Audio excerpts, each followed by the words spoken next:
പുറപ്പാടിന്റെ പുസ്തകം 18-ാം അധ്യായം. മോശയ്ക്കും അവന്റെ ജനമായ ഇസ്രായേലിനും വേണ്ടി ദൈവം എന്തെല്ലാം ചെയ്തുവെന്നും അവിടുന്ന് അവരെ ഈജിപ്തിൽ നിന്ന് എപ്രകാരം മോചിപ്പിച്ചുവെന്നും മിദ്യാനിലെ പുരോഹിതനും മോശയുടെ അമ്മായിയപ്പനുമായ ജെത്രോ കേട്ടറിഞ്ഞു. മോശ തന്റെ ഭാര്യ സിപ്പോറയെ തിരിച്ചയച്ചപ്പോൾ അവന്റെ അമ്മായിയപ്പൻ ജെത്രോ അവളെയും അവളുടെ 2 പുത്രന്മാരെയും സ്വീകരിച്ചു. അവരിൽ ഒരുവന്റെ പേർ ഗെർഷോം എന്നായിരുന്നു. കാരണം ഞാനൊരു പ്രവാസിയാകുന്നു എന്ന് പറഞ്ഞാണ് മോശ അവന് പേരിട്ടത്. അപരന്റെ പേർ എലിയേസർ എന്നായിരുന്നു. കാരണം എന്റെ പിതാവിന്റെ ദൈവമാണ് എന്റെ സഹായം. അവിടുന്ന് ഫറവോയുടെ വാളിൽ നിന്ന് എന്നെ രക്ഷിച്ചുവെന്ന് അവൻ പറഞ്ഞു. മരുഭൂമിയിൽ ദൈവത്തിന്റെ മലയുടെ സമീപം കൂടാരം അടിച്ചിരുന്ന മോശയുടെ അടുക്കിലേക്ക് അവന്റെ ഭാര്യയെയും പുത്രന്മാരെയും കൂട്ടിക്കൊണ്ട് അമ്മായിയപ്പൻ ജെത്രോ വന്നു. ഒരുവൻ വന്ന് മോശയെ അറിയിച്ചു, നിന്റെ അമ്മായിയപ്പൻ ജെത്രോ നിന്റെ ഭാര്യയോടും അവളുടെ 2 പുത്രന്മാരോടും കൂടെ വന്നിരിക്കുന്നു. മോശ ഉടനെ തന്റെ അമ്മായിയപ്പനെ സ്വീകരിക്കാൻ പുറത്തേക്കു വന്നു. അവൻ ജെത്രോയെ നമസ്കരിക്കുകയും ചുംബിക്കുകയും ചെയ്തു. കുശല പ്രശ്നത്തിനു ശേഷം അവർ കൂടാരത്തിനുള്ളിലേക്ക് പോയി. ഇസ്രായേൽക്കാർക്ക് വേണ്ടി ഫറവോയോടും ഈജിപ്തുകാരോടും കർത്താവ് ചെയ്ത കാര്യങ്ങളും വഴിയിൽ വെച്ച് തങ്ങൾക്കു നേരിട്ട പ്രയാസങ്ങളും കർത്താവ് നൽകിയ സംരക്ഷണവുമെല്ലാം മോശ അമ്മായിയപ്പനോട് വിവരിച്ചു പറഞ്ഞു. കർത്താവ് ഈജിപ്തുകാരിൽ നിന്ന് ഇസ്രായേലിനെ മോചിപ്പിച്ച് അവർക്കു ചെയ്ത നിരവധി നന്മകളെക്കുറിച്ച് ജെത്രോ ആഹ്ലാദിച്ചു. അവൻ പറഞ്ഞു, ഈജിപ്തുകാരിൽ നിന്നും ഫറവോയിൽ നിന്നും നിങ്ങളെ രക്ഷിച്ച കർത്താവ് വാഴ്ത്തപ്പെട്ടവനാകുന്നു. കർത്താവ് സകല ദേവന്മാരെയും കാൾ വലിയവനാണെന്ന് ഇപ്പോൾ ഞാൻ മനസ്സിലാക്കുന്നു. എന്തെന്നാൽ ഈജിപ്തുകാർ അവരോട് അഹങ്കാരപൂർവ്വം പെരുമാറിയപ്പോൾ അവരുടെ പിടിയിൽ നിന്ന് അവിടുന്ന് തന്റെ ജനത്തെ മോചിപ്പിച്ചു. മോശയുടെ അമ്മായിയപ്പനായ ജെത്രോ ദൈവത്തിന് ദഹനബലിയും മറ്റു ബലികളും സമർപ്പിച്ചു. ജെത്രോയോടൊന്നിച്ച് ദൈവസന്നിധിയിൽ ഭക്ഷണം കഴിക്കുന്നതിനായി അഹ്റോനും ഇസ്രായേലിലെ ശ്രേഷ്ഠന്മാരും വന്നു. പിറ്റേ ദിവസം മോശ ജനത്തിന്റെ തർക്കങ്ങൾ തീർക്കാൻ ഉപവിഷ്ടനായി. പ്രഭാതം മുതൽ പ്രദോഷം വരെ ജനങ്ങൾ മോശയുടെ ചുറ്റും കൂടി നിന്നു. മോശ തന്റെ ജനത്തിനു വേണ്ടി ചെയ്യുന്നതെല്ലാം കണ്ടപ്പോൾ അമ്മായിയപ്പനായ ജെത്രോ അവനോട് ചോദിച്ചു, നീ ജനത്തിനു വേണ്ടി ചെയ്യുന്നതെന്താണ്? രാവിലെ മുതൽ വൈകുന്നേരം വരെ ജനമെല്ലാം നിന്റെ ചുറ്റും കൂടി നിൽക്കാൻ ഇടയാകത്തക്ക വിധം നീ ഇവിടെ ഒറ്റയ്ക്കിരിക്കുന്നതെന്തുകൊണ്ട്? മോശ പറഞ്ഞു, ദൈവഹിതമറിയാനായി ജനം എന്നെ സമീപിക്കുന്നു. എന്തെങ്കിലും തർക്കമുണ്ടാകുമ്പോൾ അവർ എന്റെ അടുക്കൽ വരുന്നു. ഞാൻ അവരുടെ കലഹങ്ങൾ തീർക്കുന്നു. ദൈവത്തിന്റെ ചട്ടങ്ങളും നിയമങ്ങളും അവരെ പഠിപ്പിക്കുകയും ചെയ്യുന്നു. അപ്പോൾ അവൻ പറഞ്ഞു, നീ ചെയ്യുന്നത് ശരിയല്ല. നീയും നിന്റെ കൂടെയുള്ള ജനങ്ങളും ക്ഷീണിച്ച് വിവശരാകും. ഇത് ഭാരമേറിയ ജോലിയാണ്. തനിയെ ഇത് ചെയ്യാൻ നിനക്ക് സാധിക്കുകയില്ല. ഞാൻ പറയുന്നത് കേൾക്കുക. ഞാൻ നിനക്കൊരു ഉപദേശം നൽകാം. ദൈവം നിന്നോട് കൂടെ ഉണ്ടായിരിക്കട്ടെ. നീ ദൈവത്തിന്റെ മുൻപിൽ ജനങ്ങളുടെ പ്രതിനിധിയായിരിക്കണം. അവരുടെ തർക്കങ്ങൾ അവിടുത്തെ അറിയിക്കണം. അവരെ ചട്ടങ്ങളും നിയമങ്ങളും പഠിപ്പിക്കണം. അവർ ചരിക്കേണ്ട മാർഗവും അനുഷ്ഠിക്കേണ്ട കർത്തവ്യങ്ങളും അവർക്കു നിർദ്ദേശിച്ചു കൊടുക്കണം. കഴിവും ദൈവഭയമുള്ളവരും സത്യസന്ധരും കൈക്കൂലി വെറുക്കുന്നവരുമായ ആളുകളെ ജനത്തിൽ നിന്ന് തിരഞ്ഞെടുത്ത് അവരെ 1000ഉം 100ഉം 50ഉം 10ഉം വീതമുള്ള ഗണങ്ങളുടെ അധിപന്മാരായി നിയമിക്കുക. അവർ എല്ലായ്പ്പോഴും ജനങ്ങളുടെ തർക്കങ്ങൾക്ക് തീർപ്പ് കൽപ്പിക്കട്ടെ. വലിയ കാര്യങ്ങൾ നിന്നെ ഏൽപ്പിക്കുകയും ചെറിയവ അവർ തന്നെ തീരുമാനിക്കുകയും ചെയ്യട്ടെ. അങ്ങനെ അവർ നിന്നെ സഹായിക്കുമ്പോൾ നിന്റെ ജോലി എളുപ്പമാകും. ദൈവകൽപ്പനയാണെന്ന് ഗ്രഹിച്ച് ഇപ്രകാരം പ്രവർത്തിച്ചാൽ ജോലി നിർവിഘ്നം തുടരാൻ നിനക്കു സാധിക്കും. ജനങ്ങൾ സംതൃപ്തരായി തങ്ങളുടെ വസതികളിലേക്ക് മടങ്ങുകയും ചെയ്യും. മോശ അമ്മായിയപ്പന്റെ ഉപദേശം കേട്ട് അതനുസരിച്ച് പ്രവർത്തിച്ചു. മോശ ഇസ്രായേൽക്കാരിൽ നിന്നു സമർത്ഥരായ ആളുകളെ തിരഞ്ഞെടുത്ത് 1000ഉം 100ഉം 50ഉം 10ഉം വീതമുള്ള ഗണങ്ങളുടെ മേൽ അവരെ അധിപന്മാരായി നിയമിച്ചു. അവർ എല്ലായ്പ്പോഴും ജനങ്ങളുടെ ഇടയിൽ നീതി നടത്തി. സുപ്രധാനമായ കാര്യങ്ങൾ മോശയെ ഏൽപ്പിച്ചു. ചെറിയ കാര്യങ്ങൾ അവർ തന്നെ തീരുമാനിച്ചു. അനന്തരം മോശ അമ്മായിയപ്പനെ യാത്രയാക്കി. അവൻ സ്വന്തം നാട്ടിലേക്ക് മടങ്ങി. പുറപ്പാടിന്റെ പുസ്തകം 19-ാം അധ്യായം.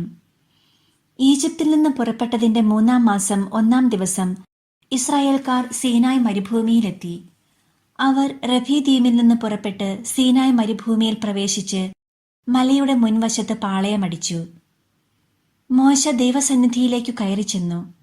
കർത്താവ് മലയിൽ നിന്ന് അവനെ വിളിച്ച് ഇങ്ങനെ പറഞ്ഞു: യാക്കോബിന്റെ ഭവനത്തോട് നീ പറയുക, ഇസ്രായേലിനെ അറിയിക്കുക, ഈജിപ്തുകാരോട് ഞാൻ ചെയ്തതെന്തെന്നും കഴുകന്മാരുടെ ചിറകുകളിൽ സംവഹിച്ച് ഞാൻ നിങ്ങളെ എങ്ങനെ എൻ്റെ അടുക്കിലേക്ക് കൊണ്ടുവന്നുവെന്നും നിങ്ങൾ കണ്ടു കഴിഞ്ഞു. അതുകൊണ്ട് നിങ്ങൾ എൻ്റെ വാക്കു കേൾക്കുകയും എൻ്റെ ഉടമ്പടി പാലിക്കുകയും ചെയ്താൽ നിങ്ങൾ എല്ലാ ജനങ്ങളിലും വെച്ച് എനിക്ക് ഏറ്റവും പ്രിയപ്പെട്ട എൻ്റെ സ്വന്തം ജനമായിരിക്കും. കാരണം ഭൂമി മുഴുവൻ എൻ്റേതാണ്. നിങ്ങൾ എനിക്ക് പുരോഹിത രാജ്യവും വിശുദ്ധ ജനവുമായിരിക്കും. ഇവയാണ് ഇസ്രായേൽക്കാരോട് നീ പറയേണ്ട വാക്കുകൾ. മോശ ചെന്ന് ജനത്തിലെ ശ്രേഷ്ഠന്മാരെ വിളിച്ച് കർത്താവ് കൽപ്പിച്ച കാര്യങ്ങളെല്ലാം അവരെ അറിയിച്ചു. ജനം ഏകസ്വരത്തിൽ പറഞ്ഞു: കർത്താവ് കൽപ്പിച്ചതെല്ലാം ഞങ്ങൾ ചെയ്തു കൊള്ളാം. ജനത്തിന്റെ മറുപടി മോശ കർത്താവിനെ അറിയിച്ചു. കർത്താവ് മോശയോട് പറഞ്ഞു: ഞാൻ നിന്നോട് സംസാരിക്കുമ്പോൾ ജനം കേൾക്കുന്നതിനും അവർ നിന്നെ എപ്പോഴും വിശ്വസിക്കുന്നതിനും വേണ്ടി ഇതാ ഞാൻ ഒരു കനത്ത മേഘത്തിൽ നിന്റെ അടുക്കിലേക്ക് വരുന്നു. മോശ ജനത്തിന്റെ വാക്കുകൾ കർത്താവിനെ അറിയിച്ചു. അപ്പോൾ കർത്താവ് മോശയോട് പറഞ്ഞു: നീ ജനത്തിന്റെ അടുത്തേക്ക് പോയി ഇന്നും നാളെയും അവരെ ശുദ്ധീകരിക്കുക. അവർ തങ്ങളുടെ വസ്ത്രങ്ങൾ അലക്കട്ടെ. 3-ാം ദിവസം അവർ തയ്യാറായിരിക്കണം. എന്തെന്നാൽ 3-ാം ദിവസം ജനം മുഴുവൻ കാണുകെ കർത്താവ് സീനായ് മലയിൽ ഇറങ്ങി വരും. മലയ്ക്ക് ചുറ്റും ജനങ്ങൾക്ക് അതിർത്തി കൽപ്പിച്ചുകൊണ്ട് പറയണം: മലയിൽ കയറുകയോ അതിന്റെ അതിരിൽ തൊടുകയോ ചെയ്യാതിരിക്കാൻ ശ്രദ്ധിച്ചു കൊള്ളുവിൻ. മലയിൽ തൊടുന്നവൻ വധിക്കപ്പെടും. അവനെ ആരും സ്പർശിക്കരുത്. കല്ലെറിഞ്ഞോ അമ്പെയ്തോ കൊല്ലണം. മൃഗമായാലും മനുഷ്യനായാലും ജീവനോടെ ഇരിക്കരുത്. കാഹളം ദീർഘമായി മുഴങ്ങുമ്പോൾ അവർ മലയെ സമീപിക്കട്ടെ. മോശ മലയിൽ നിന്നിറങ്ങി ജനത്തിന്റെ അടുക്കൽ ചെന്ന് അവരെ ശുദ്ധീകരിച്ചു. അവർ തങ്ങളുടെ വസ്ത്രങ്ങൾ കഴുകി. അവൻ ജനത്തോട് പറഞ്ഞു: 3-ാം ദിവസത്തേക്കു നിങ്ങൾ ഒരുങ്ങിയിരിക്കുവിൻ.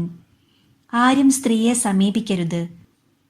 3-ാം ദിവസം പ്രഭാതത്തിൽ ഇടിമുഴക്കവും മിന്നൽ പിണരുകളും ഉണ്ടായി. മലമുകളിൽ കനത്ത മേഘം പ്രത്യക്ഷപ്പെട്ടു. കാഹളധ്വനി അത്യുച്ചത്തിൽ മുഴങ്ങി. പാളയത്തിലുണ്ടായിരുന്ന ജനമെല്ലാം ഭയന്നു വിറച്ചു. ദൈവത്തെ കാണുന്നതിനു വേണ്ടി മോശ ജനത്തെ പാളയത്തിനു പുറത്തു കൊണ്ടുവന്നു. അവർ മലയുടെ അടിവാരത്തിൽ നിലയുറപ്പിച്ചു. കർത്താവ് അഗ്നിയിൽ ഇറങ്ങി വന്നതിനാൽ സീനായ് മല മുഴുവൻ ധൂമാവൃതമായി. ചൂളയിൽ നിന്നെന്ന പോലെ അവിടെ നിന്ന് പുക ഉയർന്നുകൊണ്ടിരുന്നു. മല ശക്തമായി ഇളക്കി വിറച്ചു. കാഹള ശബ്ദം ശക്തിപ്പെട്ടുകൊണ്ടേയിരുന്നു. മോശ സംസാരിക്കുകയും ദൈവം ഇടിമുഴക്കത്താൽ ഉത്തരം നൽകുകയും ചെയ്തു. കർത്താവ് സീനായ് മലമുകളിൽ ഇറങ്ങി വന്ന് മോശയെ മലമുകളിലേക്ക് വിളിച്ചു. അവൻ കയറി ചെന്നു. അപ്പോൾ അവിടുന്ന് അരുളി ചെയ്തു: നീ ഇറങ്ങിച്ചെന്ന് ജനങ്ങൾക്ക് മുന്നറിയിപ്പ് നൽകുക. അല്ലെങ്കിൽ അവരിൽ അനേകം പേർ കർത്താവിനെ കാണുന്നതിന് അതിർത്തി ലംഘിച്ച് അടുത്തു വരുകയും തൽഫലമായി മരിക്കുകയും ചെയ്യും. കർത്താവിനെ സമീപിക്കുന്ന പുരോഹിതന്മാരും തങ്ങളെ തന്നെ ശുദ്ധീകരിക്കട്ടെ. അല്ലെങ്കിൽ കർത്താവിന്റെ കോപം അവരുടെ മേൽ പതിക്കും. മോശ കർത്താവിനോട് പറഞ്ഞു: സീനായ് മലയിലേക്കു കയറാൻ ജനങ്ങൾക്ക് കഴിയുകയില്ല. കാരണം ചുറ്റും അതിർത്തി നിർണയിച്ച് മലയെ വിശുദ്ധ സ്ഥലമായി പരിഗണിക്കാൻ അങ്ങ് തന്നെ ഞങ്ങളോട് കൽപ്പിച്ചിട്ടുണ്ടല്ലോ. അപ്പോൾ കർത്താവ് മോശയോട് കൽപ്പിച്ചു: നീ ഇറങ്ങിച്ചെന്ന് അഹ്റോനെയും കൂട്ടി കയറി വരിക.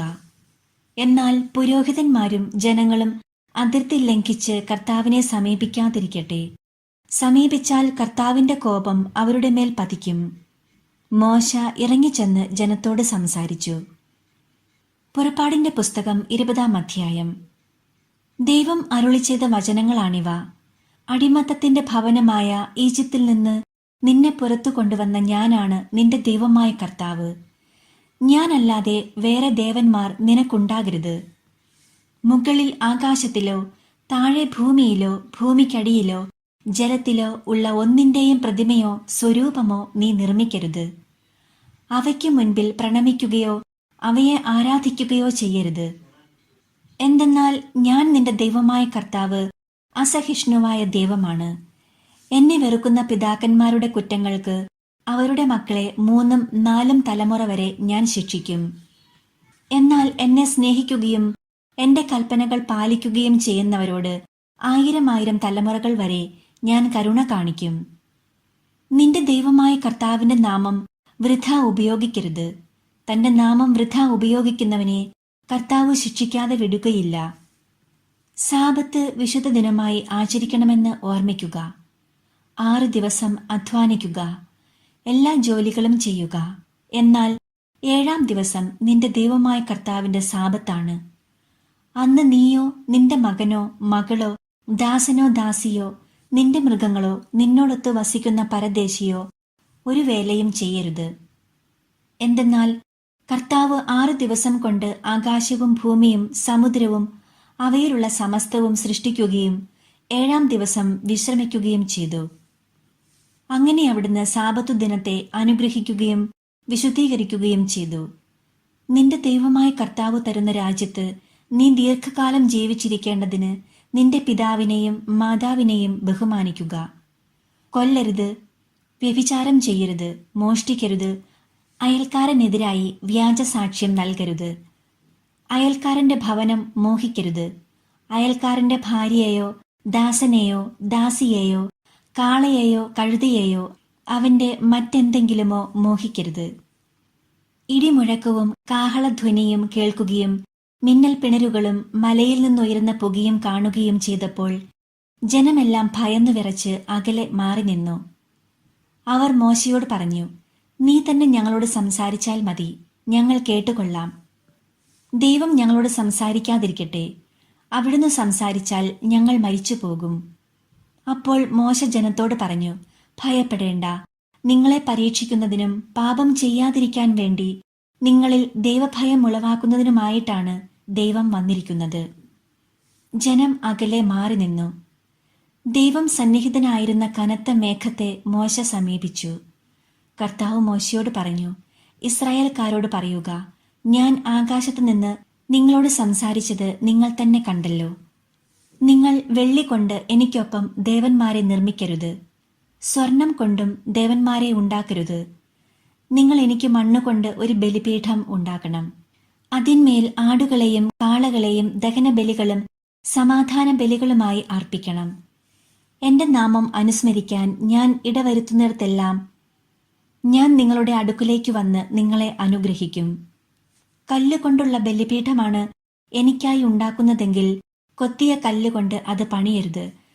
കാരണം പണിയായുധം സ്പർശിച്ചാൽ അത് അശുദ്ധമാകും. എന്റെ ബലിപീഠത്തിന്മേൽ നിന്റെ നഗ്നത കാണപ്പെടാതിരിക്കാൻ വേണ്ടി നീ അതിന്മേൽ ചവിട്ടുപടികളിലൂടെ കയറരുത്. പുറപ്പാടിന്റെ പുസ്തകം 21-ാം അധ്യായം. നീ അവരെ അറിയിക്കേണ്ട നിയമങ്ങൾ ഇവയാണ്. ഹെബ്രായനായ ഒരു അടിമയെ വിലയ്ക്കു വാങ്ങിയാൽ അവൻ നിന്നെ 6 വർഷം സേവിച്ചു കൊള്ളട്ടെ. 7-ാം വർഷം നീ അവനെ സൗജന്യമായി സ്വതന്ത്രനാക്കണം. അവൻ തനിച്ചാണ് വന്നതെങ്കിൽ തനിച്ചു പൊയ്ക്കൊള്ളട്ടെ. ഭാര്യയോട് കൂടിയെങ്കിൽ അവളും കൂടെ പോകട്ടെ. യജമാനൻ അവന് ഭാര്യയെ നൽകുകയും അവൻ അവളിൽ പുത്രന്മാരോ പുത്രിമാരോ ജനിക്കുകയും ചെയ്താൽ അവളും കുട്ടികളും യജമാനന്റെ വകയായിരിക്കും. ആകയാൽ അവൻ തനിയെ പോകണം. എന്നാൽ ഞാൻ എന്റെ യജമാനനെയും എന്റെ ഭാര്യയെയും കുട്ടികളെയും സ്നേഹിക്കുന്നു, ഞാൻ സ്വതന്ത്രനായി പോകുന്നില്ല എന്ന് ദാസൻ തീർത്തു പറഞ്ഞാൽ യജമാനൻ അവനെ ദൈവസമക്ഷം കൊണ്ടുചെന്ന് കതകിന്റെയോ കട്ടിളയുടെയോ അടുക്കൽ നിർത്തി അവന്റെ കാത് തോലുള്ളിക്കൊണ്ട് തുളയ്ക്കണം. അവൻ എന്നേക്കും അവന്റെ അടിമയായിരിക്കും. ഒരുവൻ തന്റെ പുത്രിയെ അടിമയായി വിറ്റാൽ പുരുഷന്മാരായ അടിമകൾ സ്വതന്ത്രരായി പോകുന്നത് പോലെ അവൾ പോകാൻ പാടില്ല. എന്നാൽ യജമാനൻ അവൾക്ക് വിവാഹ വാഗ്ദാനം നൽകിയ ശേഷം അവന് അവളിൽ അതൃപ്തി തോന്നിയാൽ അവൾ വീണ്ടെടുക്കപ്പെടാൻ അനുവദിക്കണം. അവളെ വഞ്ചിച്ചതിനാൽ അന്യർക്ക് അവളെ വിൽക്കാൻ അവന് അവകാശമുണ്ടായിരിക്കുകയില്ല. അവൻ അവളെ തന്റെ പുത്രന് ഭാര്യയായി നിശ്ചയിച്ചാൽ പുത്രിമാരോടെന്ന പോലെ അവളോട് പെരുമാറണം. അവൻ മറ്റൊരുവളെ ഭാര്യയായി സ്വീകരിക്കുന്നുവെങ്കിൽ ഇവൾക്കുള്ള ഭക്ഷണം, വസ്ത്രം, വൈവാഹിക അവകാശം എന്നിവയിൽ കുറവ് വരുത്തരുത്. ഇവ മൂന്നും അവൻ അവൾക്കു നൽകുന്നില്ലെങ്കിൽ വിലയൊടുക്കാതെ അവൾക്ക് സ്വതന്ത്രയായി പോകാം. മനുഷ്യനെ അടിച്ചു കൊല്ലുന്നവൻ വധിക്കപ്പെടണം. എന്നാൽ കരുതിക്കൂട്ടിയല്ലാതെ അവന്റെ കൈയാൽ അങ്ങനെ സംഭവിക്കാൻ ദൈവം ഇടവരുത്തിയാൽ അവന് ഓടിയൊളിക്കാൻ ഞാൻ ഒരു സ്ഥലം നിശ്ചയിക്കും. ഒരുവൻ തന്റെ അയൽക്കാരനെ ചതിയിൽ കൊല്ലാൻ ധൈര്യപ്പെടുന്നുവെങ്കിൽ അവനെ എന്റെ ബലിപീഠത്തിങ്കൽ നിന്ന് പോലും പിടിച്ചുകൊണ്ടുപോയി വധിക്കണം. പിതാവിനെയോ മാതാവിനെയോ അടിക്കുന്നവൻ വധിക്കപ്പെടണം. മനുഷ്യനെ മോഷ്ടിച്ചു വിൽക്കുകയോ തന്റെ അടുക്കൽ സൂക്ഷിക്കുകയോ ചെയ്യുന്നവൻ വധിക്കപ്പെടണം. പിതാവിനെയോ മാതാവിനെയോ ശപിക്കുന്നവൻ വധിക്കപ്പെടണം. ആളുകൾ തമ്മിലുള്ള കലഹത്തിനിടയിൽ ഒരുവൻ മറ്റൊരുവനെ കല്ലുകൊണ്ടോ മുഷ്ടികൊണ്ടോ ഇടിക്കുകയും ഇടികൊണ്ടവൻ മരിച്ചില്ലെങ്കിലും കിടപ്പിലാവുകയും ചെയ്തെന്നിരിക്കട്ടെ. പിന്നീട് അവന് എഴുന്നേറ്റ് വടിയുടെ സഹായത്തോടെയെങ്കിലും നടക്കാൻ സാധിച്ചാൽ ഇടിച്ചവൻ ശിക്ഷാർഹനല്ല. എങ്കിലും അവന് സമയനഷ്ടത്തിന് പരിഹാരം നൽകുകയും പൂർണ്ണ സുഖമാകുന്നതുവരെ അവന്റെ കാര്യം ശ്രദ്ധിക്കുകയും വേണം. ഒരുവൻ തന്റെ ദാസനെയോ ദാസിയെയോ വടികൊണ്ടടിക്കുകയും അടികൊണ്ടയാൾ അവന്റെ അടുക്കൽ തന്നെ വീണു മരിക്കുകയും ചെയ്താൽ അവൻ ശിക്ഷിക്കപ്പെടണം. എന്നാൽ അടികൊണ്ട ആൾ 1-2 ദിവസം കൂടി ജീവിക്കുന്നെങ്കിൽ അടിച്ചവൻ ശിക്ഷിക്കപ്പെടരുത്. കാരണം അടിമ അവന്റെ സ്വത്താണ്.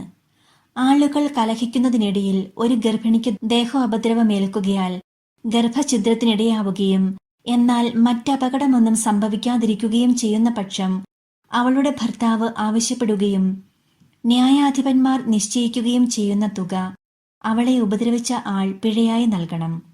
എന്നാൽ മറ്റെന്തെങ്കിലും അപകടം സംഭവിക്കുന്നുവെങ്കിൽ ജീവന് പകരം ജീവൻ കൊടുക്കണം.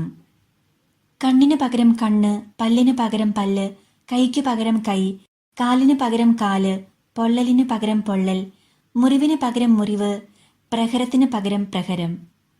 ഒരുവൻ തന്റെ ദാസന്റെയോ ദാസിയുടെയോ കണ്ണ് അടിച്ചു പൊട്ടിച്ചാൽ അതിനു പകരം ആ അടിമയ്ക്ക് സ്വാതന്ത്ര്യം നൽകണം.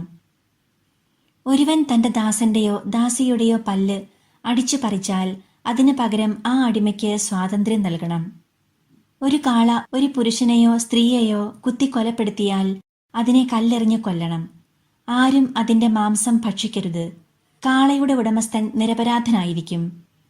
എന്നാൽ കാള പതിവായി ആളുകളെ കുത്തി മുറിവേൽപ്പിക്കുകയും അതിന്റെ ഉടമസ്ഥനെ വിവരമറിയിച്ചിട്ടും അവൻ അതിനെ കെട്ടിയിടായികയാൽ അത് ആരെയെങ്കിലും കുത്തിക്കൊല്ലുകയും ചെയ്താൽ അതിനെ കല്ലെറിഞ്ഞു കൊല്ലണം. അതിന്റെ ഉടമസ്ഥനും വധിക്കപ്പെടണം. മോചനദ്രവ്യം നിശ്ചയിക്കപ്പെട്ടാൽ നിശ്ചയിച്ച തുക കൊടുത്ത് അവന് ജീവൻ വീണ്ടെടുക്കാം. കാള ഒരു ബാലനെയോ ബാലികയെയോ കുത്തി മുറിവേൽപ്പിച്ചാലും ഇതേ നിയമം ബാധകമാണ്. ദാസനെയോ ദാസിയെയോ കുത്തി മുറിവേൽപ്പിക്കുകയാണെങ്കിൽ അവരുടെ യജമാനന് കാളയുടെ ഉടമസ്ഥൻ 30 ഷെക്കൽ വെള്ളി കൊടുക്കണം. കാളയെ കല്ലെറിഞ്ഞു കൊല്ലുകയും വേണം. ഒരുവൻ കിണർ തുറന്നിടുകയോ അത് കുഴിച്ചതിനു ശേഷം അടയ്ക്കാതിരിക്കുകയോ ചെയ്തതുകൊണ്ട് അതിൽ കാളയോ കഴുതയോ വീഴാനിടയായാൽ കിണറിന്റെ ഉടമസ്ഥൻ മൃഗത്തിന്റെ ഉടമസ്ഥന് നഷ്ടപരിഹാരം ചെയ്യണം. എന്നാൽ ചത്ത മൃഗം അവനുള്ളതായിരിക്കും. ഒരുവന്റെ കാള മറ്റൊരുവന്റെ കാളയെ കുത്തി മുറിവേൽപ്പിക്കുകയും അത് ചാകുകയും ചെയ്താൽ അവർ ജീവനുള്ള കാളയെ വിൽക്കുകയും കിട്ടുന്ന പണം പങ്കിട്ടെടുക്കുകയും വേണം. ചത്ത കാളയെയും പങ്കിട്ടെടുക്കണം. എന്നാൽ തന്റെ കാള കുത്തുന്നതാണെന്നറിഞ്ഞിട്ടും അതിനെ കെട്ടി നിർത്തുന്നില്ലെങ്കിൽ അവൻ കാളയ്ക്ക് പകരം കാളയെ കൊടുക്കണം. ചത്ത കാള അവനുള്ളതായിരിക്കും. പുറപ്പാടിന്റെ പുസ്തകം 22-ാം അധ്യായം. ഒരുവൻ കാളയെയോ ആടിനെയോ മോഷ്ടിച്ചു കൊല്ലുകയോ വിൽക്കുകയോ ചെയ്താൽ അവൻ ഒരു കാളയ്ക്ക് പകരം 5 കാളയെയും ഒരാടിന് പകരം 4 ആടിനെയും കൊടുക്കണം. ഭവനഭേദനത്തിനിടയിൽ പിടിക്കപ്പെടുന്ന കള്ളൻ അടിയേറ്റു മരിച്ചാൽ അവന്റെ രക്തത്തിന് പ്രതികാരം ചെയ്യേണ്ടതില്ല. എന്നാൽ സൂര്യോദയത്തിന് ശേഷമാണ് ഇത് സംഭവിക്കുന്നതെങ്കിൽ അവന്റെ രക്തത്തിന് പ്രതികാരം ചെയ്യണം.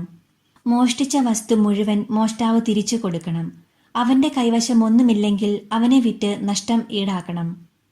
മോഷ്ടിക്കപ്പെട്ട കാളയോ കഴുതയോ ആടോ അവന്റെ പക്കൽ ജീവനോടെ കാണപ്പെടുന്നെങ്കിൽ മോഷ്ടിച്ചതിന്റെ ഇരട്ടി അവൻ തിരികെ കൊടുക്കണം.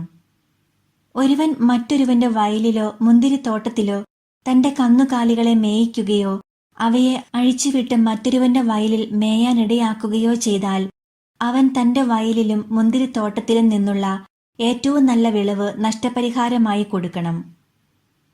മുൾപടർപ്പിന് തീ പടർന്നു പിടിച്ചിട്ട് കൊയ്തു കൂട്ടിയ ധാന്യമോ കൊയ്യാത്ത ധാന്യമോ വയലോ കത്തി നശിക്കാനിടയായാൽ തീ കത്തിച്ചയാൾ നഷ്ടപരിഹാരം ചെയ്യണം. അയൽക്കാരൻ സൂക്ഷിക്കാൻ ഏൽപ്പിച്ച പണമോ സാധനങ്ങളോ ഒരു വീട്ടിൽ നിന്ന് മോഷ്ടിക്കപ്പെടുകയും കള്ളനെ പിടികൂടുകയും ചെയ്താൽ മോഷ്ടിച്ചതിന്റെ ഇരട്ടി അവൻ തിരികെ കൊടുക്കണം. കള്ളനെ പിടികിട്ടിയില്ലെങ്കിൽ താൻ അയൽക്കാരന്റെ വസ്തുക്കളിന്മേൽ കൈവച്ചിട്ടില്ലെന്ന് വീട്ടുടമസ്ഥൻ ദൈവതിരുമുൻപിൽ സത്യം ചെയ്യണം. കാള, കഴുത, ആട്, വസ്ത്രം, നഷ്ടപ്പെട്ട മറ്റെന്തെങ്കിലും വസ്തു ഇവയെപ്പറ്റി തർക്കമുണ്ടാകുകയും ഇതെന്റേതാണെന്ന് രണ്ടുപേർ അവകാശപ്പെടുകയും ചെയ്താൽ ഇരുവരും ദൈവസന്നിധിയിൽ വരട്ടെ. കുറ്റക്കാരനെന്ന് ദൈവം വിധിക്കുന്ന ആൾ തന്റെ അയൽക്കാരന് ഇരട്ടി തിരികെ കൊടുക്കണം. ഒരുവൻ അയൽക്കാരന്റെ പക്കൽ സൂക്ഷിക്കാൻ ഏൽപ്പിച്ച കാളയോ കഴുതയോ ആടോ മറ്റേതെങ്കിലും മൃഗമോ പരിക്കേൽക്കുകയോ ചത്തുപോവുകയോ നഷ്ടപ്പെടുകയോ ചെയ്യുകയും അതിന് സാക്ഷിയില്ലാതിരിക്കുകയും ചെയ്താൽ ആ അയൽക്കാരൻ കർത്താവിന്റെ നാമത്തിൽ സത്യം ചെയ്ത് തന്റെ നിരപരാധത തെളിയിക്കണം. ഉടമസ്ഥൻ സത്യപ്രതിജ്ഞ അംഗീകരിക്കണം. മുതൽ തിരിച്ചു കൊടുക്കാൻ അവരന് കടമയുണ്ടായിരിക്കുകയില്ല. എന്നാൽ അത് തന്റെ പക്കൽ നിന്ന് മോഷ്ടിക്കപ്പെട്ടാൽ അവൻ അതിന്റെ ഉടമസ്ഥന് നഷ്ടപരിഹാരം ചെയ്യണം. വന്യമൃഗങ്ങൾ അതിനെ കടിച്ചു കീറിയെങ്കിൽ തെളിവിനായി അവശിഷ്ടങ്ങൾ ഹാജരാക്കട്ടെ. കടിച്ചു കീറപ്പെട്ടതിന് നഷ്ടപരിഹാരം ചെയ്യേണ്ടതില്ല. ഒരുവൻ തന്റെ അയൽക്കാരനിൽ നിന്ന് ഏതെങ്കിലും മൃഗത്തെ വായ്പ വാങ്ങിയിട്ട് ഉടമസ്ഥന്റെ അസാന്നിധ്യത്തിൽ അത് ചാകുന്നതിനോ അതിന് മുറിവേൽക്കുന്നതിനോ ഇടയായാൽ അവൻ നഷ്ടപരിഹാരം ചെയ്യണം. എന്നാൽ അത് സംഭവിക്കുന്നത് ഉടമസ്ഥന്റെ സാന്നിധ്യത്തിലാണെങ്കിൽ നഷ്ടപരിഹാരം ചെയ്യേണ്ട. അത് കൂലിക്കെടുത്തതാണെങ്കിൽ കൂലി കൊണ്ട് നഷ്ടം പരിഹരിക്കപ്പെടും. വിവാഹ നിശ്ചയം കഴിഞ്ഞിട്ടില്ലാത്ത ഒരു കന്യകയെ വശീകരിച്ച് അവളോടൊത്ത് ശയിക്കുന്നവൻ വിവാഹത്തുക നൽകി അവളെ ഭാര്യയായി സ്വീകരിക്കണം. അവളെ അവന് ഭാര്യയായി കൊടുക്കാൻ അവളുടെ പിതാവ് തീർത്തും വിസമ്മതിച്ചാൽ കന്യകകൾക്കുള്ള വിവാഹത്തുക അവൻ കൊടുക്കണം. മന്ത്രവാദിനിയെ ജീവിക്കാൻ അനുവദിക്കരുത്. മൃഗത്തോട് സംഗമിക്കുന്നവൻ വധിക്കപ്പെടണം. കർത്താവിന് മാത്രമല്ലാതെ മറ്റു ദേവന്മാർക്ക് ബലി അർപ്പിക്കുന്നവനെ നിശേഷം നശിപ്പിക്കണം. നിങ്ങൾ പരദേശിയെ ദ്രോഹിക്കുകയോ ഞെരുക്കുകയോ അരുത്. നിങ്ങൾ ഈജിപ്തിൽ പരദേശികളായിരുന്നല്ലോ. വിധവയെയോ അനാഥനെയോ നിങ്ങൾ പീഡിപ്പിക്കരുത്. നിങ്ങൾ അവരെ ഉപദ്രവിക്കുകയും അവർ എന്നെ വിളിച്ചു കരയുകയും ചെയ്താൽ നിശ്ചയമായും ഞാൻ അവരുടെ നിലവിളി കേൾക്കും.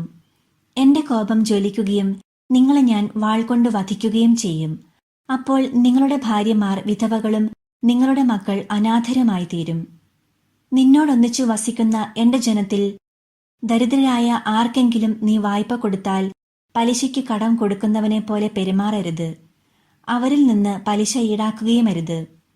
അയൽക്കാരന്റെ മേലങ്കി പണയം വാങ്ങിയാൽ സൂര്യാസ്തമയത്തിന് മുൻപ് അത് തിരികെ കൊടുക്കണം. എന്തെന്നാൽ അത് മാത്രമാണ് അവനുള്ള പുതപ്പ്. തന്റെ ശരീരത്തിൽ അണിയുന്ന ആ ഉടുപ്പല്ലാതെ അവൻ ഉറങ്ങുമ്പോൾ പുതയ്ക്കാൻ മറ്റെന്തുണ്ട്? അവൻ എന്നെ വിളിച്ചു കരഞ്ഞാൽ ഞാൻ അത് കേൾക്കും. ഞാൻ കരുണയുള്ളവനാണ്. നീ ദൈവത്തെ നിന്ദിക്കുകയോ നിന്റെ ജനത്തിന്റെ ഭരണാധികാരിയെ ശപിക്കുകയോ അരുത്. നിന്റെ മെതിക്കളത്തിലെയും ചക്കുകളിലെയും ഫലസമൃദ്ധിയിൽ നിന്ന് കാഴ്ച സമർപ്പിക്കാൻ വൈകരുത്. നിന്റെ പുത്രന്മാരിൽ ആദ്യജാതനെ എനിക്കു നൽകണം. നിന്റെ കാളകളെയും ആടുകളെയും സംബന്ധിച്ചും ഇപ്രകാരം തന്നെ ചെയ്യണം. അവയുടെ കടിഞ്ഞൂൽ 7 ദിവസം തള്ളയുടെ കൂടെ കഴിയട്ടെ. 8-ാം ദിവസം നീ അതിനെ എനിക്കു തരണം. നിങ്ങൾ എനിക്ക് സമർപ്പിക്കപ്പെട്ട വിശുദ്ധ ജനമായിരിക്കണം. വന്യമൃഗങ്ങൾ കടിച്ചു കീറിയ മാംസം നിങ്ങൾ ഭക്ഷിക്കരുത്. അത് നായ്ക്കൾക്ക് എറിഞ്ഞു കൊടുക്കണം. പുറപ്പാട് 23-ാം അധ്യായം. വ്യാജ വാർത്ത പ്രചരിപ്പിക്കരുത്. കള്ളസാക്ഷ്യം നൽകി കുറ്റക്കാരന് കൂട്ടുനിൽക്കരുത്. ഭൂരിപക്ഷത്തോട് ചേർന്ന് തിന്മ ചെയ്യരുത്. ഭൂരിപക്ഷത്തോട് ചേർന്ന് നീതിക്കെതിരായി കോടതിയിൽ സാക്ഷ്യം നിൽക്കരുത്. വ്യവഹാരത്തിൽ ദരിദ്രന് പ്രത്യേക പരിഗണന നൽകരുത്. ശത്രുവിന്റെ കാളയോ കഴുതയോ വഴിതെറ്റിപ്പോകുന്നത് കണ്ടാൽ അതിനെ അവന്റെ അടുക്കൽ തിരിച്ചെത്തിക്കണം. നിന്നെ വെറുക്കുന്നവന്റെ കഴുത ചുമടിനു കീഴെ വീണു കിടക്കുന്നത് കണ്ടാൽ നീ കടന്നു പോകരുത്. അതിനെ എഴുന്നേൽപ്പിക്കാൻ അവനെ സഹായിക്കണം. വ്യവഹാരത്തിൽ ദരിദ്രന് നീതി നിഷേധിക്കരുത്. തെറ്റായ കുറ്റാരോപണത്തിൽ നിന്ന് ഒഴിഞ്ഞു നിൽക്കുക. നിഷ്കളങ്കരെയും നീതിമാന്മാരെയും വധിക്കരുത്. ദുഷ്ടനെ ഞാൻ വെറുതെ വിടുകയില്ല. കൈക്കൂലി വാങ്ങരുത്. അത് വിജ്ഞനെ അന്ധനാക്കുകയും നീതിമാനെ കള്ളം പറയാൻ പ്രേരിപ്പിക്കുകയും ചെയ്യുന്നു. നിങ്ങൾ പരദേശികളെ പീഡിപ്പിക്കരുത്. ഈജിപ്തിൽ പരദേശികളായിരുന്ന നിങ്ങൾക്ക് പരദേശികളുടെ ഹൃദയവികാരങ്ങൾ അറിയാമല്ലോ. നീ നിന്റെ വയലിൽ 6 വർഷം വിതച്ച് വിളവെടുത്തുകൊള്ളുക. 7-ാം വർഷം അത് വിതയ്ക്കാതെ വെറുതെ കിടക്കട്ടെ. നിന്റെ ജനത്തിലെ ദരിദ്രർ അതിൽ നിന്ന് ഭക്ഷ്യം ശേഖരിക്കട്ടെ. പിന്നെയും അവശേഷിക്കുന്നത് വന്യമൃഗങ്ങൾ തിന്നുകൊള്ളട്ടെ. മുന്തിരിത്തോട്ടവും ഒലിവ് തോട്ടവും സംബന്ധിച്ചും ഇപ്രകാരം തന്നെ ചെയ്യണം. 6 ദിവസം ജോലി ചെയ്യുക, 7-ാം ദിവസം വിശ്രമിക്കണം. നിന്റെ കാളയും കഴുതയും വിശ്രമിക്കട്ടെ. നിന്റെ ദാസിയുടെ പുത്രനും പരദേശിയും ക്ഷീണം തീർക്കട്ടെ. ഞാൻ നിങ്ങളോട് പറഞ്ഞ കാര്യങ്ങളിലെല്ലാം ശ്രദ്ധ വയ്ക്കണം. അന്യദേവന്മാരുടെ നാമം സ്മരിക്കരുത്. അത് നിങ്ങളുടെ നാവിൽ നിന്ന് കേൾക്കാൻ ഇടയാവരുത്. എന്റെ ബഹുമാനത്തിനായി വർഷം തോറും 3 തവണ നിങ്ങൾ ഉത്സവം ആഘോഷിക്കണം. പുളിപ്പില്ലാത്ത അപ്പത്തിന് തിരുനാൾ ആചരിക്കണം. ഞാൻ കൽപ്പിച്ചിട്ടുള്ളതുപോലെ അബീബ് മാസത്തിലെ 7 നിശ്ചിത ദിവസങ്ങളിൽ പുളിപ്പില്ലാത്ത അപ്പം ഭക്ഷിക്കണം. എന്തെന്നാൽ ആ മാസത്തിലാണ് നിങ്ങൾ ഈജിപ്തിൽ നിന്ന് പുറത്തു വന്നത്. എന്റെ മുൻപിൽ വെറും കൈയോടെ വരരുത്. വയലിൽ നിന്ന് ആദ്യ ഫലങ്ങൾ കൊയ്തെടുക്കുമ്പോൾ, പുത്തരി പെരുന്നാളും വർഷാവസാനം പ്രയത്നഫലം ശേഖരിച്ചു കഴിയുമ്പോൾ സംഭരണ തിരുനാളും ആഘോഷിക്കണം. പുരുഷന്മാരെല്ലാവരും വർഷത്തിൽ 3 പ്രാവശ്യം ദൈവമായ കർത്താവിന്റെ സന്നിധിയിൽ ഹാജരാവണം. ബലിമൃഗത്തിനുള്ള രക്തം പുളിപ്പുള്ള അപ്പത്തോടൊന്നിച്ച് എനിക്കർപ്പിക്കരുത്. ഉത്സവ ദിനത്തിൽ അർപ്പിക്കുന്ന ബലിയുടെ കൊഴുപ്പ് പ്രഭാതം വരെ സൂക്ഷിക്കുകയുമരുത്. വയലിലെ ആദ്യ വിളവിന്റെ ആദ്യ ഫലം നിന്റെ ദൈവമായ കർത്താവിന്റെ ഭവനത്തിലേക്ക് കൊണ്ടുവരണം. ആട്ടിൻകുട്ടിയെ അതിന്റെ തള്ളയുടെ പാലിൽ വേവിക്കരുത്. ഇതാ, ഒരു ദൂതനെ നിനക്ക് മുൻപേ ഞാൻ അയക്കുന്നു. അവൻ നിന്റെ വഴിയിൽ നിന്നെ കാത്തുകൊള്ളും. ഞാൻ ഒരുക്കിയിരിക്കുന്ന സ്ഥലത്തേക്ക് നിന്നെ കൊണ്ടുവരികയും ചെയ്യും. അവൻ പറയുന്നതെല്ലാം ആദരപൂർവം അനുസരിക്കണം. അവനെ പ്രകോപിപ്പിക്കരുത്. എന്റെ നാമം അവനിലുള്ളത് നിമിത്തം നിന്റെ അതിക്രമങ്ങൾ അവൻ ക്ഷമിക്കുകയില്ല. അവന്റെ വാക്കു കേൾക്കുകയും ഞാൻ പറയുന്നതെല്ലാം അനുസരിക്കുകയും ചെയ്യുമെങ്കിൽ നിന്റെ ശത്രുക്കൾക്ക് ഞാൻ ശത്രുവായിരിക്കും, നിന്റെ എതിരാളികൾക്ക് ഞാൻ എതിരാളിയുമായിരിക്കും. എന്റെ ദൂതൻ നിനക്ക് മുൻപേ പോയി നിന്നെ അമോര്യർ, ഹിത്യർ, പെരീസിയർ, കാനാന്യർ, ഹിവ്യർ, ജബൂസിയർ എന്നിവരുടെ ഇടയിലേക്ക് നയിക്കും. അപ്പോൾ ഞാൻ അവരെ നിശേഷം നശിപ്പിക്കും. നീ അവരുടെ ദേവന്മാരെ കുമ്പിടുകയോ ആരാധിക്കുകയോ ചെയ്യരുത്. അവരുടെ ആചാരങ്ങൾ അനുകരിക്കരുത്. അവരുടെ ദേവന്മാരെ നശിപ്പിക്കുകയും ആരാധനാ സ്തംഭങ്ങൾ തകർക്കുകയും ചെയ്യണം. നിങ്ങളുടെ ദൈവമായ കർത്താവിനെ നിങ്ങൾ ആരാധിക്കണം. അപ്പോൾ ഞാൻ നിങ്ങളുടെ ഭക്ഷ്യവും പാനീയവും ആശീർവദിക്കും. നിങ്ങളുടെ ഇടയിൽ നിന്ന് രോഗം നിർമ്മാർജ്ജനം ചെയ്യും. ഗർഭഛിദ്രമോ വന്ധ്യതയോ നാട്ടിൽ ഉണ്ടാവുകയില്ല. നിനക്കു ഞാൻ ദീർഘായുസ് തരും. നീ ചെന്നെത്തും മുൻപ് നിനക്ക് ഏറ്റുമുട്ടേണ്ടി വരുന്ന ജനങ്ങൾ എന്നെ ഭയപ്പെടുന്നതിന് ഞാൻ ഇടയാക്കും. അവരിൽ സംഭ്രമം ജനിപ്പിക്കും. നിന്റെ ശത്രുക്കൾ പിന്തിരിഞ്ഞോടും. നിനക്കു മുൻപേ ഞാൻ കടന്നലുകളെ അയക്കും. അവ ഹിവ്യർ, കാനാന്യർ, ഹിത്യർ എന്നിവരെ നിന്റെ മുൻപിൽ നിന്ന് തുരത്തും. എന്നാൽ 1 വർഷം കൊണ്ട് അവരെ നിന്റെ മുൻപിൽ നിന്ന് തുടച്ചു മാറ്റുകയില്ല. അങ്ങനെ ചെയ്താൽ നാട് വിജനമാകുകയും നിനക്ക് ഉപദ്രവകാരികളായ വന്യമൃഗങ്ങൾ പെരുകുകയും ചെയ്യും. നീ വർദ്ധിച്ച് നാട് കൈവശപ്പെടുത്തുന്നതനുസരിച്ച് അവരെ നിന്റെ മുൻപിൽ നിന്ന് ഞാൻ പുറന്തള്ളിക്കൊണ്ടിരിക്കും. നിന്റെ അതിർത്തികൾ ചെങ്കടൽ മുതൽ ഫിലിസ്തീയ കടൽ വരെയും മരുഭൂമി മുതൽ യൂഫ്രട്ടീസ് നദി വരെയുമായി ഞാൻ നിശ്ചയിക്കും. തദ്ദേശവാസികളെ ഞാൻ നിന്റെ കൈയിലേൽപ്പിക്കും. നീ അവരെ നിന്റെ മുൻപിൽ നിന്ന് തുരത്തണം. അവരോടോ അവരുടെ ദേവന്മാരോടോ നീ ഉടമ്പടി ചെയ്യരുത്. അവർ നിന്റെ നാട്ടിൽ വസിച്ചുകൂടാ. വസിച്ചാൽ എനിക്കെതിരായി പാപം ചെയ്യാൻ അവർ നിന്നെ പ്രേരിപ്പിക്കും. നീ അവരുടെ ദേവന്മാരെ ആരാധിച്ചാൽ അത് നിനക്കൊരു കെണിയായിരിക്കുകയും ചെയ്യും.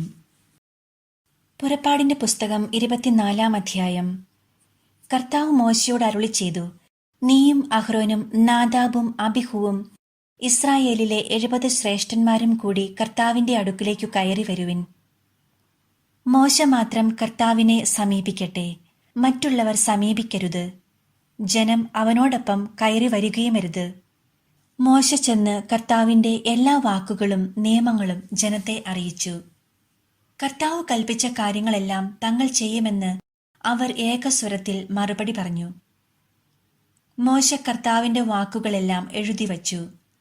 അവൻ അതിരാവിലെ എഴുന്നേറ്റ് മലയുടെ അടിവാരത്തിൽ ഒരു ബലിപീഠവും ഇസ്രായേലിലെ 12 ഗോത്രങ്ങൾക്കായി 12 സ്തംഭങ്ങളും നിർമ്മിച്ചു.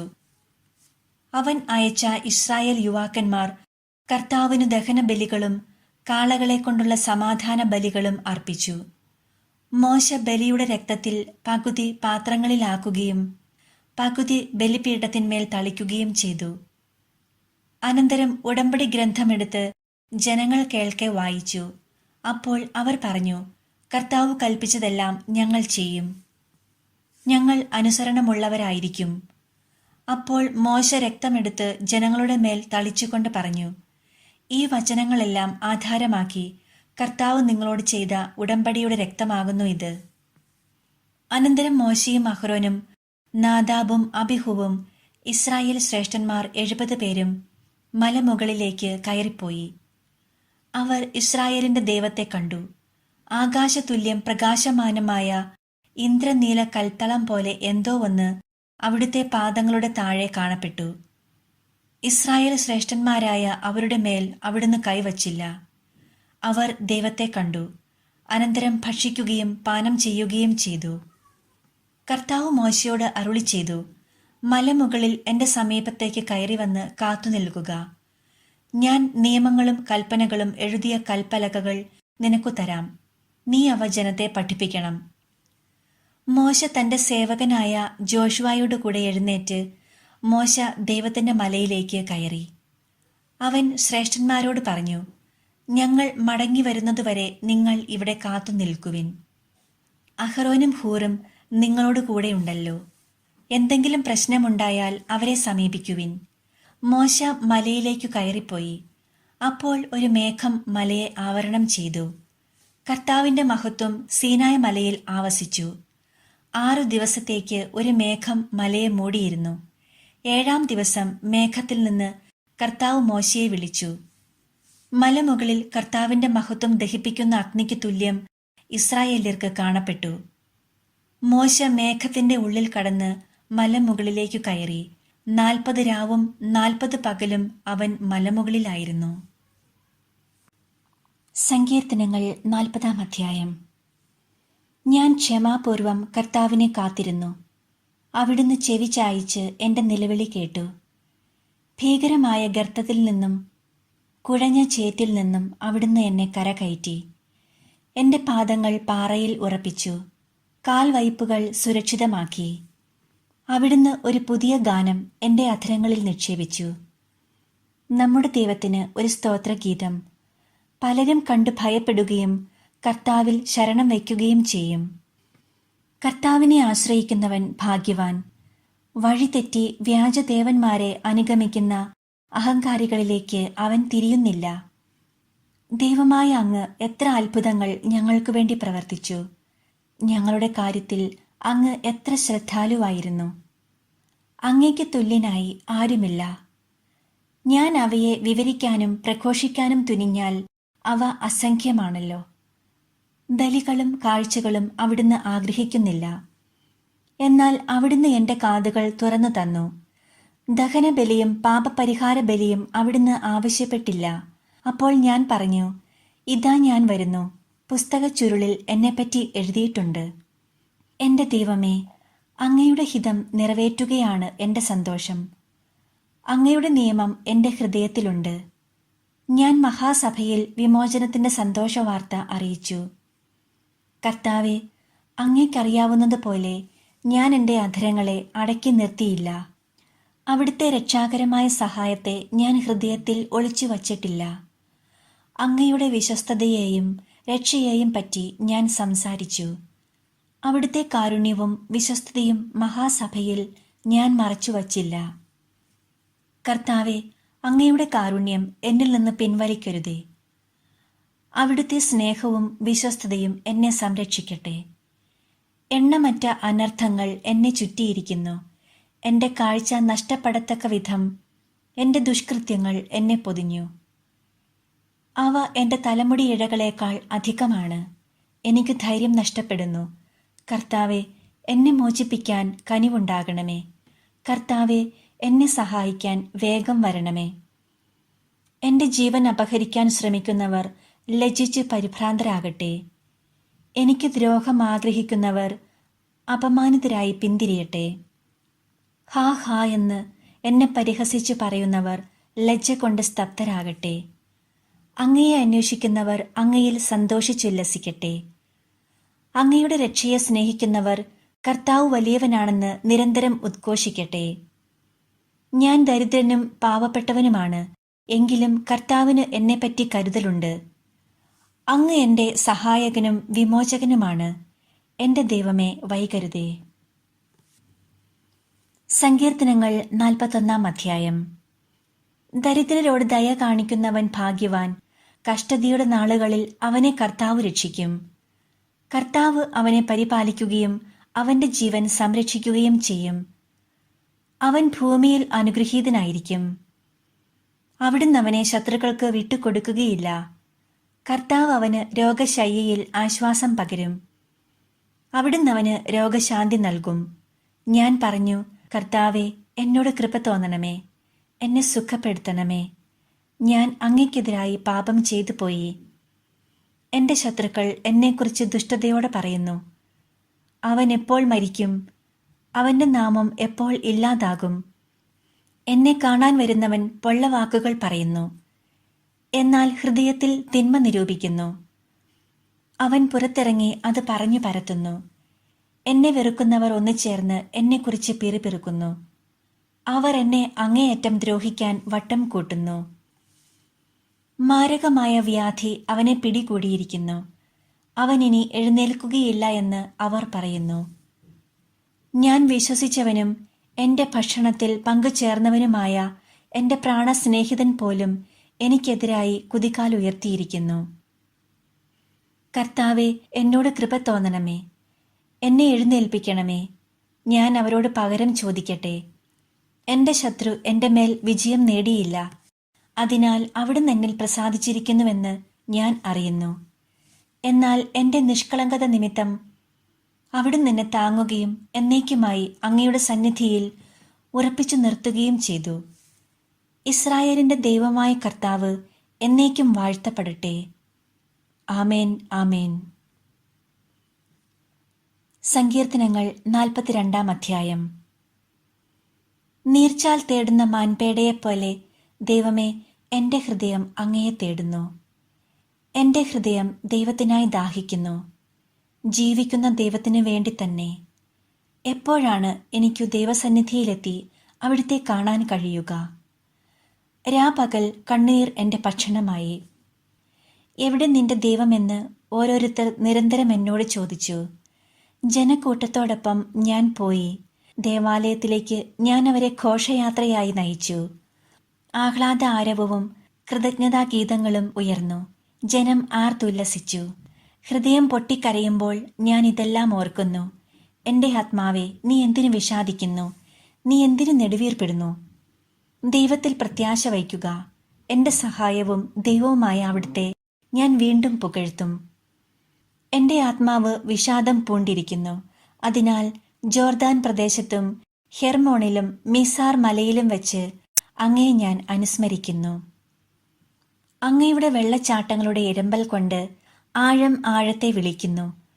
അങ്ങയുടെ തിരമാലകളും ഓളങ്ങളും എൻ്റെ മീതെ കടന്നു പോകുന്നു. കർത്താവ് പകൽ സമയത്ത് തൻ്റെ കാരുണ്യം വർഷിക്കുന്നു. രാത്രികാലത്ത് അവിടത്തേക്ക് ഞാൻ ഗാനമാലപിക്കും. എൻ്റെ ജീവന്റെ ദൈവത്തോടുള്ള പ്രാർത്ഥന തന്നെ. അവിടുന്ന് എന്നെ മറന്നതെന്തുകൊണ്ട്? ശത്രുവിൻ്റെ പീഡനം മൂലം എനിക്ക് വിലപിക്കേണ്ടി വന്നതെന്തുകൊണ്ട് എന്ന് എൻ്റെ രക്ഷാശിലയായ ദൈവത്തോട് ഞാൻ ചോദിക്കും. നിന്റെ ദൈവം എവിടെയെന്ന് ശത്രുക്കൾ എന്നോട് ചോദിക്കുന്നു. മാരകമായ മുറിവ് പോലെ ആ നിന്ദനം ഞാൻ ഏൽക്കുന്നു. എൻ്റെ ആത്മാവേ, നീ എന്തിനു വിഷാദിക്കുന്നു? നീ എന്തിനു നെടുവീർപ്പെടുന്നു? ദൈവത്തിൽ പ്രത്യാശ വയ്ക്കുക. എൻ്റെ സഹായവും ദൈവവുമായ അവിടുത്തെ ഞാൻ വീണ്ടും പുകഴ്ത്തും.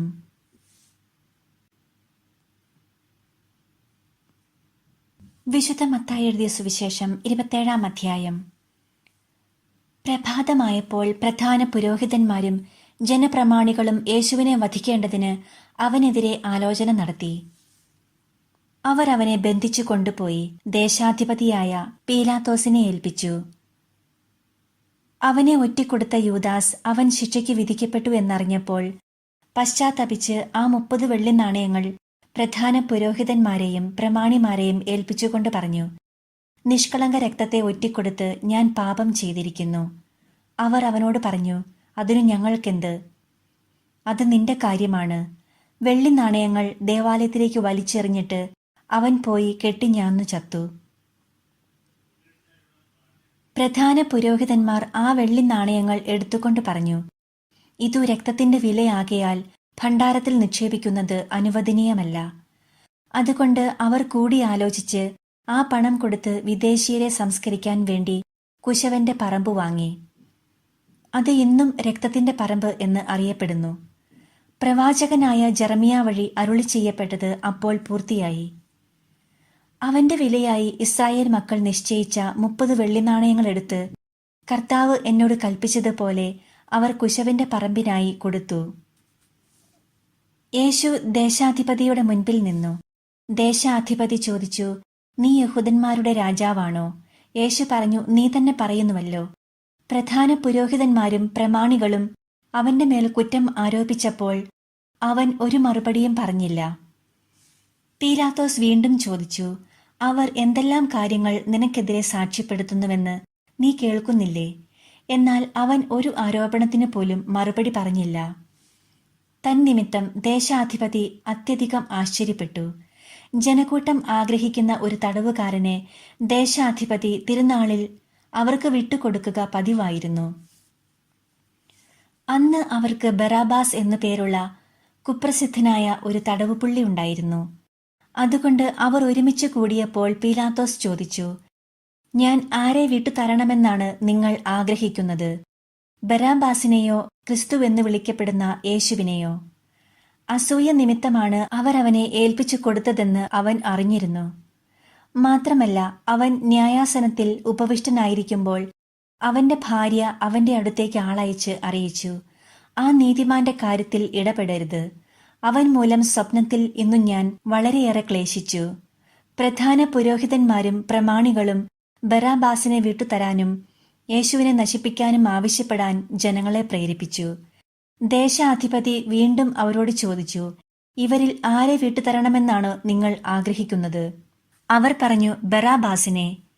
പീലാത്തോസ് അവരോട് ചോദിച്ചു, അപ്പോൾ ക്രിസ്തു എന്ന് വിളിക്കപ്പെടുന്ന യേശുവിനെ ഞാൻ എന്തു ചെയ്യണം? എല്ലാവരും പറഞ്ഞു, അവനെ ക്രൂശിക്കുക. അവൻ അവരോട് ചോദിച്ചു, അവൻ എന്തു തിന്മയാണ് ചെയ്തത്? അപ്പോൾ അവർ കൂടുതൽ ഉച്ചത്തിൽ വിളിച്ചു പറഞ്ഞു, അവനെ ക്രൂശിക്കുക. ബഹളം വർദ്ധിക്കുന്നതല്ലാതെ പ്രയോജനമൊന്നും ഉണ്ടാവുന്നില്ലെന്ന് മനസ്സിലാക്കിയ പീലാത്തോസ് വെള്ളമെടുത്ത് ജനങ്ങളുടെ മുൻപിൽ വച്ച് കൈ കഴുകിക്കൊണ്ട് പറഞ്ഞു, ഈ നീതിമാന്റെ രക്തത്തിൽ എനിക്ക് പങ്കില്ല. അത് നിങ്ങളുടെ കാര്യമാണ്. അപ്പോൾ ജനം മുഴുവൻ മറുപടി പറഞ്ഞു, അവന്റെ രക്തം ഞങ്ങളുടെ മേലും ഞങ്ങളുടെ സന്തതികളുടെ മേലും ആയിക്കൊള്ളട്ടെ. അപ്പോൾ അവൻ ബറാബാസിനെ അവർക്ക് വിട്ടുകൊടുക്കുകയും യേശുവിനെ ചമ്മട്ടി കൊണ്ടടുപ്പിച്ച് ക്രൂശിക്കാൻ ഏൽപ്പിച്ചു കൊടുക്കുകയും ചെയ്തു. അനന്തരം ദേശാധിപതിയുടെ പടയാളികൾ യേശുവിനെ പ്രത്തോറിയത്തിലേക്ക് കൊണ്ടുപോയി. സൈന്യവിഭാഗത്തെ മുഴുവൻ അവനെതിരെ അണിനിരത്തി. അവർ അവന്റെ വസ്ത്രം ഉരിഞ്ഞുമാറ്റി ഒരു ചെമന്ന പുറംകുപ്പായം അണിയിച്ചു. ഒരു മുൾക്കിരീടം മെടഞ്ഞ് അവന്റെ ശിരസിൽ വച്ചു. വലത്തു കൈയിൽ ഒരു ഞാങ്ങണയും കൊടുത്തു. അവന്റെ മുൻപിൽ മുട്ടുകുത്തിക്കൊണ്ട് യഹൂദരുടെ രാജാവെ സ്വസ്തി എന്ന് പറഞ്ഞ് അവർ അവനെ പരിഹസിച്ചു. അവർ അവന്റെ മേൽ തുപ്പുകയും ഞാങ്ങണ എടുത്ത് അവന്റെ ശിരസിൽ അടിക്കുകയും ചെയ്തു. അവനെ പരിഹസിച്ചതിനു ശേഷം പുറംകുപ്പായം അഴിച്ചുമാറ്റി അവന്റെ വസ്ത്രം വീണ്ടും ധരിപ്പിച്ച് കുരിശിൽ തറയ്ക്കാൻ കൊണ്ടുപോയി. അവർ പോകുന്ന വഴി ശിമയോൻ എന്ന ഒരു കിരനേക്കാരനെ കണ്ടുമുട്ടി. യേശുവിന്റെ കുരിശു ചുമക്കാൻ അവർ അവനെ നിർബന്ധിച്ചു. തലയോടിടം എന്നർത്ഥമുള്ള ഗൊൽഗോഥായിലെത്തിയപ്പോൾ അവർ അവന് കയ്പു കലർത്തിയ വീഞ്ഞ് കുടിക്കാൻ കൊടുത്തു.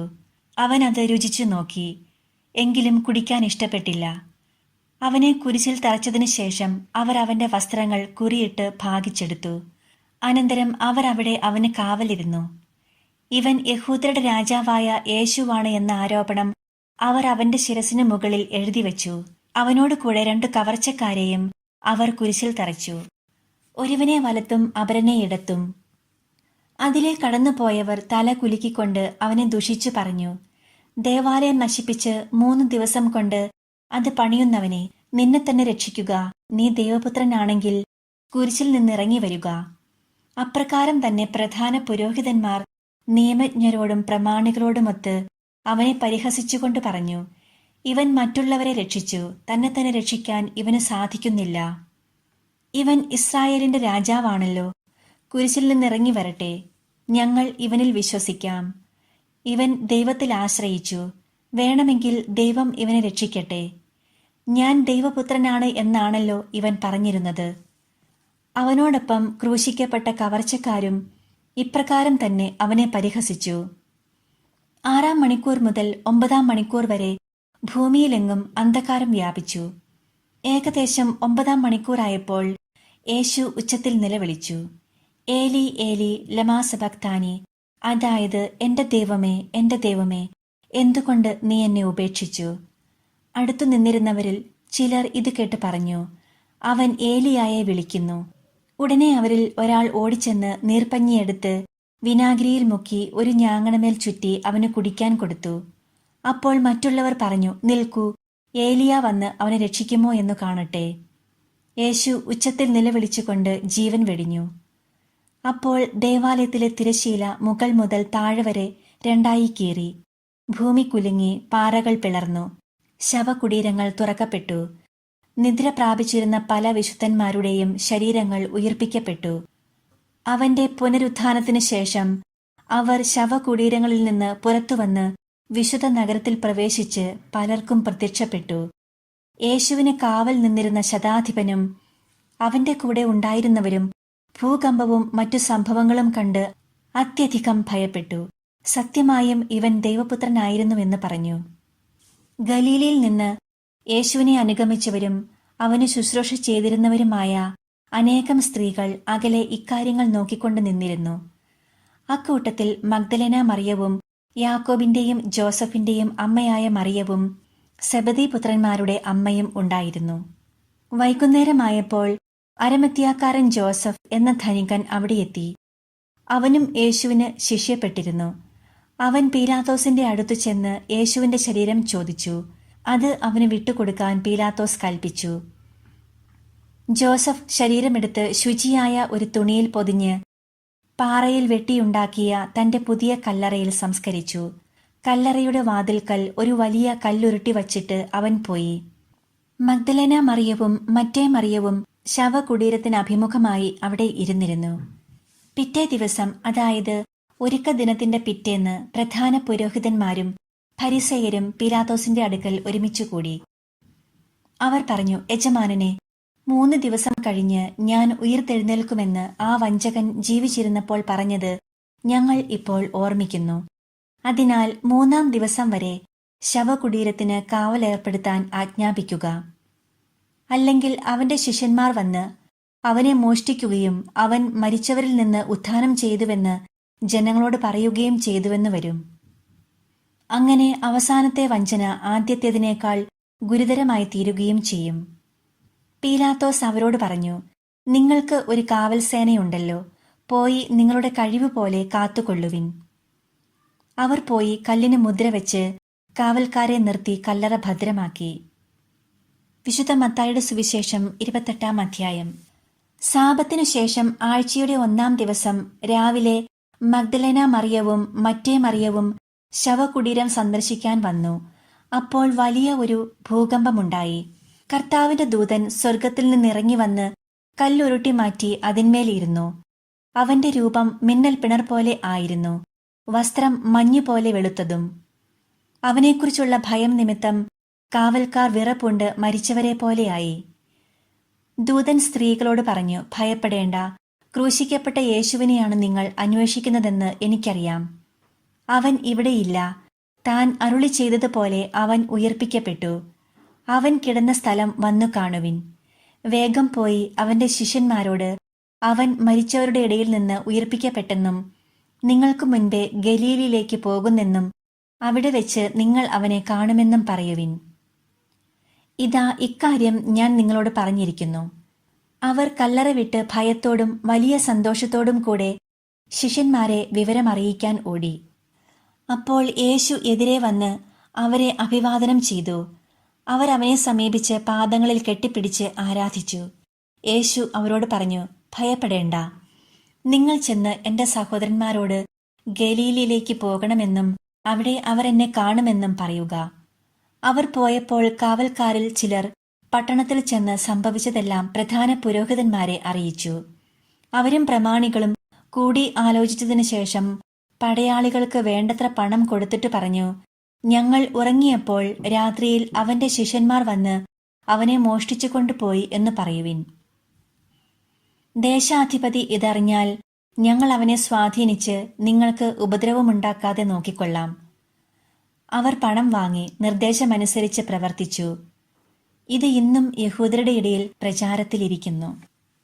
യേശു നിർദ്ദേശിച്ചതുപോലെ 11 ശിഷ്യന്മാരും ഗലീലയിലെ മലയിലേക്ക് പോയി. അവനെ കണ്ടപ്പോൾ അവർ അവനെ ആരാധിച്ചു. എന്നാൽ ചിലർ സംശയിച്ചു. യേശു അവരെ സമീപിച്ച് അരുളിച്ചെയ്തു, സ്വർഗത്തിലും ഭൂമിയിലുമുള്ള എല്ലാ അധികാരവും എനിക്കു നൽകപ്പെട്ടിരിക്കുന്നു. ആകയാൽ നിങ്ങൾ പോയി എല്ലാ ജനതകളെയും ശിഷ്യപ്പെടുത്തുവിൻ. പിതാവിന്റെയും പുത്രന്റെയും പരിശുദ്ധാത്മാവിന്റെയും നാമത്തിൽ അവർക്കു ജ്ഞാനസ്നാനം നൽകുവിൻ. ഞാൻ നിങ്ങളോട് കൽപ്പിച്ചവയെല്ലാം അനുസരിക്കാൻ അവരെ പഠിപ്പിക്കുവിൻ. യുഗാന്തം വരെ എന്നും ഞാൻ നിങ്ങളോട് കൂടെ ഉണ്ടായിരിക്കും.